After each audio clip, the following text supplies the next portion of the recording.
কোনো এক কলেজের ভোটে বিজয়ী প্রার্থী 62% ভোট পেয়েছে। বিজয়ী প্রার্থী যদি 62% ভোট পায়, 100%-এর মধ্যে হেরে যাওয়া প্রার্থী কত পাবে? 38% ভোট নিশ্চয়ই পাবে। এদের মধ্যে ব্যবধান কত হচ্ছে? 62 - 38 হচ্ছে 24% এদের ব্যবধান। ভোটের কাউন্ট অনুযায়ী কোশ্চেনে দেওয়া আছে এই ব্যবধানটা হচ্ছে 144টা ভোট। মানে এই ব্যবধান 24%-এর মান হচ্ছে 144টা ভোট। প্রশ্ন হচ্ছে মোট ভোটার সংখ্যা কটি? 24% যদি 144 হয় তাহলে 100% কত হবে? 100 দিয়ে আমি মাল্টিপ্লাই করব। 24কে 6 দিয়ে কাটো, 144 হচ্ছে। 6 × 100 600 জন। এটা পেলাম আমরা 100%-এর মান। 100% মানে কি? টোটাল ভোটার সংখ্যা। তাহলে টোটাল ভোটার 600 জন ছিল ওই বুথে। একটু অন্যরকম ভাবে করা যাক। বিজয়ী প্রার্থী পেয়েছে 62%। তো 62%টাকে ভগ্নাংশে লিখলে কি হয়?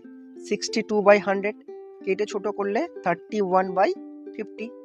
মানে 50টা ভোটের মধ্যে 31টা ভোট হচ্ছে বিজয়ী প্রার্থী পেয়েছে। 50টা ভোটের মধ্যে 31টা ভোট যদি বিজয়ী প্রার্থী পায়, নিশ্চয়ই 19টা ভোট পেয়েছে হেরে যাওয়া প্রার্থী। তো 31টা ভোট মাইনাস 19টা ভোট, ব্যবধান কত হচ্ছে? 12টা ভোট। কিন্তু প্রশ্ন অনুযায়ী এই 12টা ভোটের কাউন্ট প্রশ্ন অনুযায়ী ছিল 144। তাহলে 1 ইউনিট কত হবে? 144/12।